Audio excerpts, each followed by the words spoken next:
Olá pessoal, esse talvez seja o vídeo mais abstrato, mais louco que eu já fiz aqui no Buzz On Air. Vou falar para vocês sobre o côncavo e convexo, né? A convexidade e a concavidade e como que isso influencia a forma de gestão ou a forma como a gente gerencia projetos, principalmente de software a princípio, né? Mas isso você pode abstrair para qualquer tipo de situação e projeto, contexto onde você estiver. Meu nome é Rafael Buzon e esse é o Buzz On Air.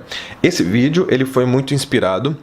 Na verdade, toda a teoria que eu vou falar aqui, ela foi baseada nos vídeos do Kent Beck, lá no Facebook. Vou deixar a referência aqui depois para vocês. Ele tem um conjunto de 7 vídeos onde ele mostra um pouco do racional e ele descobrindo, né, esses conceitos e como que ele fez uma análise em cima disso. Eu também vou mostrar o que significa e os insights de gestão que eu acredito que sejam os próximos passos, né, já fazendo aqui uma profecia sobre os próximos passos em gestão de software, né? E aí, vai ser Kanban, vai ser Scrum, vai ser nada disso, né? Então, como que a gente gerencia projetos hoje e como que isso aqui influencia tudo isso? Então, côncavo e convexo. Então, a primeira teoria, bem rápido para vocês podem achar isso aqui com muito mais detalhes e muito melhor do que eu estou explicando aqui na internet. Certo? Então aqui você tem no eixo X sucesso, no eixo Y o seu retorno. E basicamente vai dizer o seguinte, o que é o convexo? Né? É quando você tem mais a ganhar do que perder. Né? Então um pequeno passo aqui no sucesso que você tenha, e aqui pode ser o sucesso, sei lá, número de inscritos, conversão, alguma coisa nesse sentido, né? Audiência. Então um pequeno passo aqui, imagina que isso aqui é um pequeno passo, né? Olha o quanto de retorno ele te traz, né? Vamos tentar fazer mais ou menos aqui. Mais ou menos. Então, esse pequeno passinho aqui te deu um grande retorno do outro lado. Certo? Então, você tem mais a ganhar do que perder. Então, se você move para a direita, você, né, costuma ganhar mais. Se você move para a esquerda, você não perde tanto assim. Então, esse é um cenário onde você tem convexidade. E o côncavo é justamente o contrário, né? Onde você tem mais a perder do que a ganhar. Então, se você se mover para a direita, você não ganha tanto quanto você perde indo para a esquerda, certo? Então, isso aqui é um conceito de côncavo convexo, ele se mistura bastante com os conceitos de complexidade e o conceito do Cynefin, né, do Dave Snowden, onde você tem os quadrantes lá do Cynefin, né, aqueles domínios, e onde você tem ali em complexidade algum tipo de atuação, né, o jeito que você tem que atuar, em complicado e simples um outro jeito. Sendo o domínio complexo um modelo de transição. Deixa eu falar então o que o o Kent Beck, o que ele fala em seguida. Ele vai falar o seguinte, é muito parecido esse côncavo e convexo com a curva S já tradicional de produtos, né? Da maturidade de um produto, do ciclo de vida de um produto.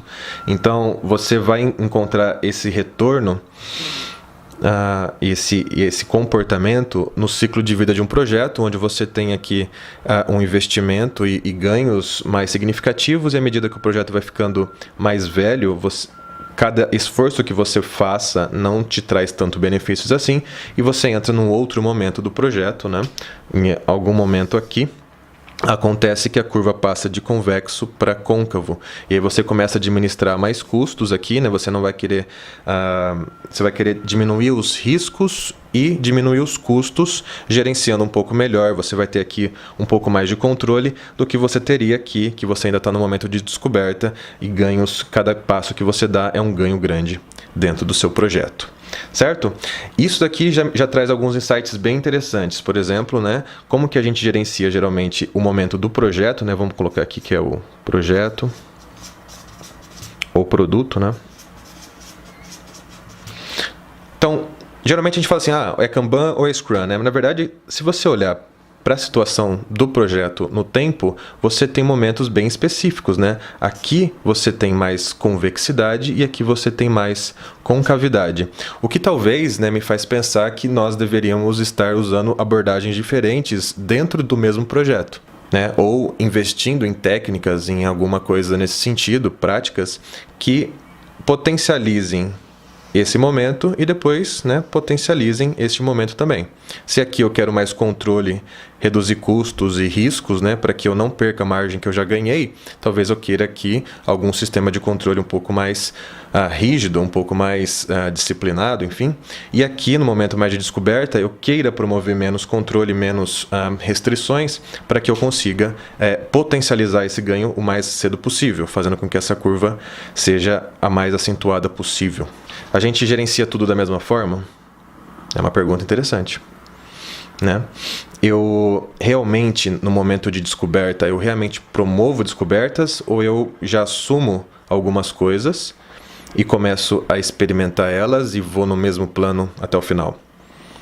Por exemplo, se você faz um plano de release, um plano de roadmap, você vai seguindo ele com poucas experimentações até o final, ou você, dentro de um mesmo sprint, vamos imaginar que você está fazendo Scrum, né? Dentro de um mesmo sprint, você já traz experimentações até conflitantes para que você realmente potencialize o seu aprendizado, certo?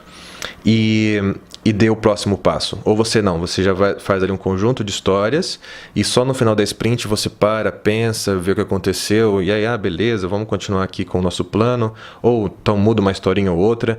Isso aqui tem um certo grau de inovação, tem um certo grau de experimentação, claro, né? Mas não é talvez a potência máxima da experimentação. Se você está num cenário complexo e convexo, eventualmente você vai querer estressar o maior número de hipóteses possível no menor espaço de tempo, né? Com coisas bem pequenas de experimentação e a partir dela e até de experimentações conflitantes você descobrir e aprender mais rápido e potencializar esse retorno e essa curva. Você não vai querer fazer isso quando ele estiver no côncavo. Tipo, já descobri tudo que eu tinha que descobrir, pelo menos das partes mais significativas do projeto, e entrei num período onde ele já está maduro, retornando tudo. O que eu faço não traz um ganho significativo, já entrou num período côncavo e eu preciso só administrar isso. Dois modelos bem diferentes, no mesmo projeto, exigiriam abordagens diferenciadas de gestão. Olha que interessante. E que não é só Scrum ou Kanban, e que não é só Scrum-Ban, que você precisa explorar outros mecanismos, né, de criatividade aqui e de controle aqui. Certo? Aqui deve estar toda aquela parte de design thinking, de experimentação, de conceituação, né? E de você forçar que existam experimentos cada vez mais cedo. Muito bem. E aí o Kent Beck, ele vai além, né? Ele vai falar o seguinte, beleza. Mesmo quando você está na curva do côncavo, você ainda assim tem um pouquinho de convexidade. Ele vai falar sobre o modelo fractal, né? Então vamos dar um zoom aqui nesse pedacinho côncavo. Certo? Ele vai dizer que esse pedacinho côncavo, ele também é composto por várias curvas S. Né? E aqui também, né? Por que não? No convexo também seriam várias curvinhas S, sendo nesse pedaço aqui convexo. Certo? Aqui eu tenho um zoom do convexo e aqui eu tenho um zoom do côncavo e ambos seriam compostos por curvinhas S, né? Seja história. Então, imagina que isso aqui tudo é o produto, o projeto. Essas curvinhas aqui são histórias, épicos, features, né? Onde, segundo o Kent Beck, ele vai falar que, né, você tem numa história, num épico, numa feature, num módulo, você também tem um momento que ela é mais convexa e um momento que ela é mais côncava. Então, você vai ter lá na sua história o momento que você faz, ou no seu... Lá, vamos pensar no épico primeiro, que é um pouco maior, né? Uma feature, um módulo, uma grande entrega, né? Um release.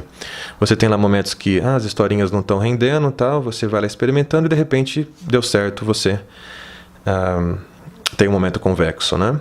E depois essa história fica madura e começa a virar côncava também no tempo, certo? Então é o zoom dentro das fases do seu produto côncavo convexo, se você fazer um zoom, você vai ver também que as histórias, épicos, features ou releases também têm um comportamento convexo e côncavo. É uma curva S também para esses caras. O que exigiria, né, você também tratar esses momentos de forma diferente. Então, olha só, você tem os momentos do projeto, convexo e côncavo, e você tem os momentos da feature, da release, né, da história, que também são convexo e côncavo, que também exigiriam talvez um tipo de abordagem diferenciado nesses dois, né?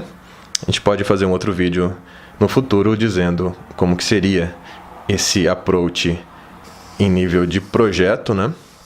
Ficou bem rabiscado o meu desenho, mas acho que vocês foram acompanhando. Então, qual que seria o approach do meu time nesse momento do projeto, do produto? E qual que seria o approach, dado que eu estou em algum desses dois momentos, na minha feature, no meu épico, na minha release? Que também tem um momentozinho de convexo e um momento de côncavo. Interessante, né? Bem louco. Então esse foi o Buzz on Air. Espero que tenha gerado alguns insights para você também. Eu vou voltar a estudar isso daqui e ver se existe algum tipo de abordagem ou inventar alguma coisa que ajude a potencializar esses sentidos, ok? Grande abraço para você. Tchau, tchau.